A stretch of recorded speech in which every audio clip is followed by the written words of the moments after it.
যে ঐক্যের মাধ্যমে দেশ ফ্যাসিবাদ মুক্ত হয়েছে সেই ঐক্য ধরে রেখে নতুন বাংলাদেশ গড়ে তোলার আহ্বান জানিয়েছেন জাতীয় সংসদের ভারপ্রাপ্ত স্পিকার ব্যারিস্টার কায়সার কামাল।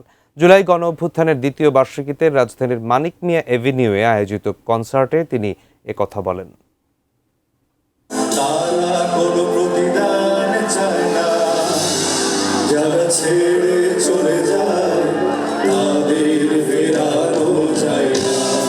জুলাই গণ অভ্যুত্থানের দ্বিতীয় বার্ষিকীতে জুলাইয়ের শুরুতেই ৩৬ দিনের কর্মসূচি ঘোষণা করে জাতীয় নাগরিক পার্টি এনসিপি।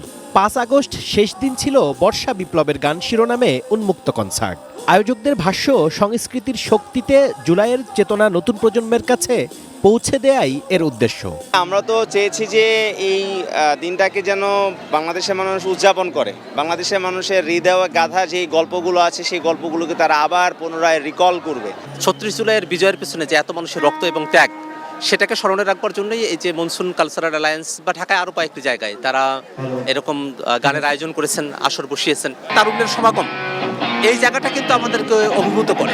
মনসুন কালচারাল অ্যালায়েন্সের এই আয়োজনে জনপ্রিয় ব্যান্ড ও শিল্পীদের পরিবেশনায় মেতে ওঠেন দর্শকরা।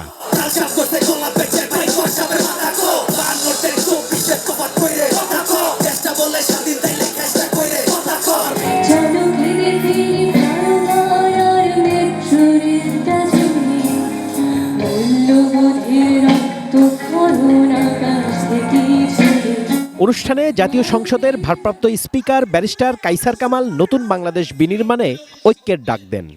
আমরা ঐক্যবদ্ধভাবে আগামীতে লড়াই করে ফ্যাসিবাদ মুক্ত বাংলাদেশ, যে বাংলাদেশ আমরা কায়েম করেছি সেই বাংলাদেশকে এগিয়ে নেওয়ার জন্য দলবদ্ধের সবাইকে ঐক্যবদ্ধভাবে এক নতুন বাংলাদেশ গড়ে তুলব ইনশাআল্লাহ। শহীদদের স্মরণ আর নতুন দিনের আবাহনের বার্তা ছিল সঙ্গীতময় এ সন্ধ্যায়। উৎপেতে থাকা শেয়ালে শকুন, উৎপেতে থাকা হায়না, ধ্বংসের খেলা খেলে চলে যারা মানুষের ভালো চায় না, তাদের জন্য সদা সতর্ক চোখ রাখা। স্বাধীন দেশে উড়বে যেন স্বাধীন পতাকা। Shekhar Azad, ATN news, Dhaka.